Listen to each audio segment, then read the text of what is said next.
Halo Sobat Tapers, pernah gak sih kalian menghadiri sebuah presentasi yang bikin ngantuk? Atau malah presentasi yang bikin kalian semangat untuk nyimak dari awal sampai akhir? Nah, itu semua bisa dipengaruhi oleh yang namanya media presentasi yang digunakan. Maka dari itu di video kali ini kita akan membahas secara tuntas dari pengertian, terus juga tujuan, dan jenis-jenis media presentasi yang digunakan, terus juga kelemahan serta kelebihannya, serta bagaimana sih sistematika penyusunan media presentasi yang baik dan juga menarik. So, tonton video ini sampai habis.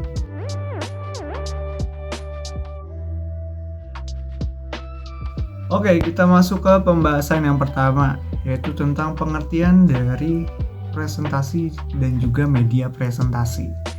Nah, pertama, presentasi itu merupakan sebuah kegiatan yang dilakukan seseorang untuk menyampaikan sebuah informasi kepada audiens berupa ide ataupun gagasan, atau memberikan informasi tentang program yang ingin dilakukan, proyek ke depannya bagaimana, terus juga informasi tentang layanan ataupun juga produk yang ingin dijual kepada audiens tersebut. Nah, di dalam presentasi ada juga media presentasi. Media presentasi merupakan sarana atau fasilitas yang digunakan oleh presentator tersebut untuk menyampaikan informasinya dengan jelas dan juga menarik. Nah, di dalam presentasi sendiri, orang yang melakukan presentasi disebut dengan presentator. Sedangkan orang yang mendengar presentasi tersebut disebut dengan audiens.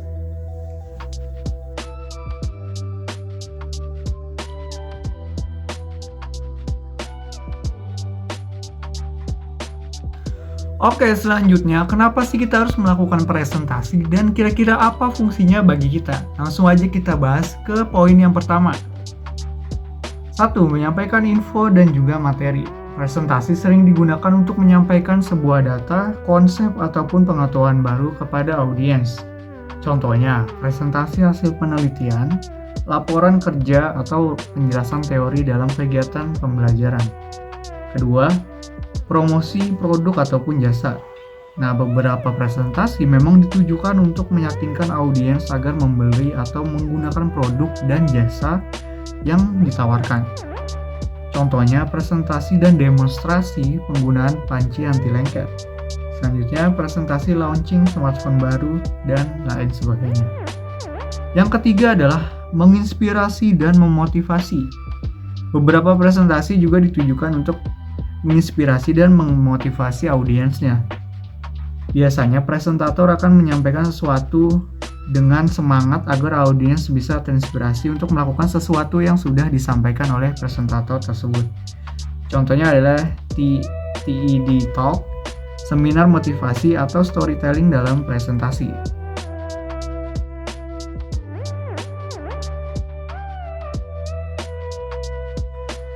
Nah, kalian harus tahu juga kalau ada berbagai jenis media presentasi yang biasa digunakan.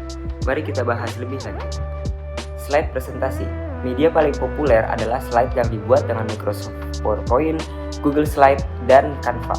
Media ini memungkinkan kita menggabungkan teks, gambar, grafik, audio, dan video dalam satu tampilan. Yang kedua ada video presentasi. Merupakan media berupa rekaman video atau animasi yang menjelaskan materi.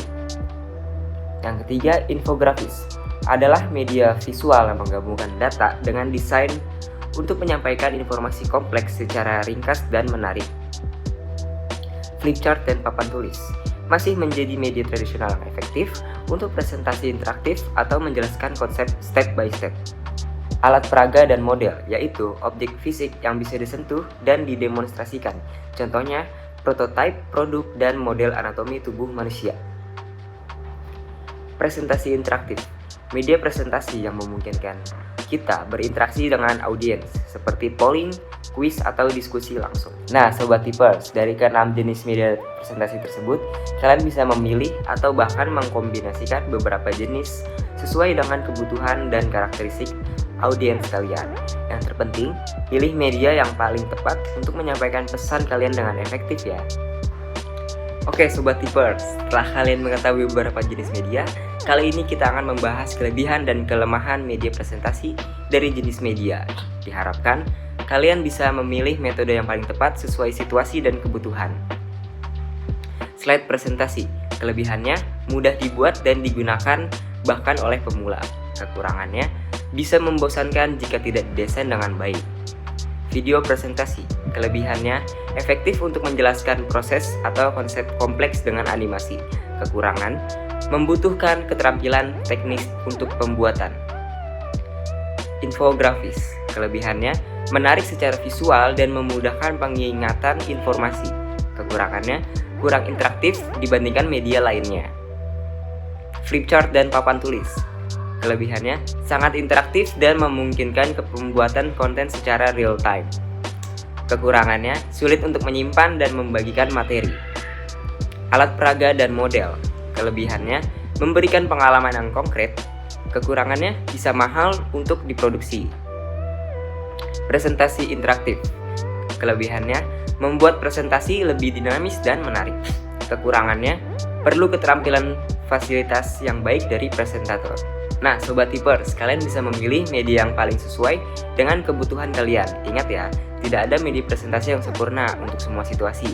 Yang terpenting adalah memahami karakteristik audiens kalian dan tujuan presentasi. Kadang, kombinasi beberapa jenis media bisa jadi pilihan terbaik untuk presentasi yang lebih efektif dan menarik.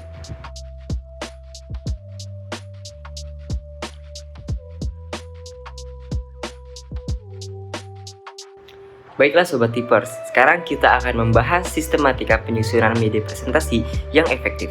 Tahapan ini penting untuk memastikan presentasi kalian terstruktur dengan baik dan pesan tersampaikan dengan jelas. 1.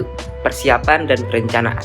Langkah pertama adalah menentukan tujuan presentasi dengan jelas. Apa yang ingin kalian sampaikan, siapa audiensnya. Terakhir, tentukan jenis media presentasi yang paling sesuai dengan tujuan dan karakteristik audiens kalian.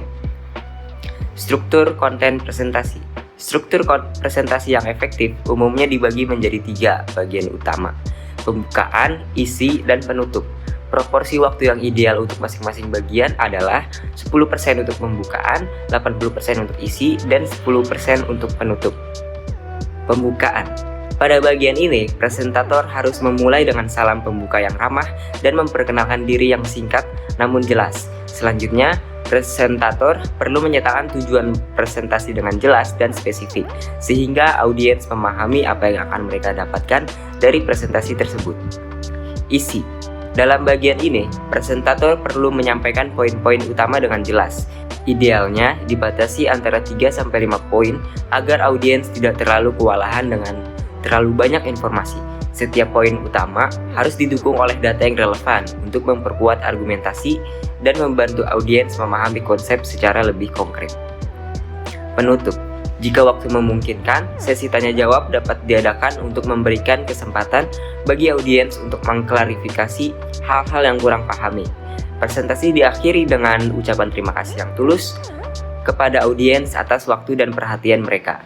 Nah, Sobat Tipers, dengan mengikuti sistematika di atas, kalian akan mampu menyusun dan menyampaikan presentasi yang terstruktur, informatif, dan tentunya menarik bagi audiens. Ingat, presentasi yang baik bukan hanya tentang slide yang cantik, tapi juga tentang bagaimana kalian menyampaikan pesan dengan efektif.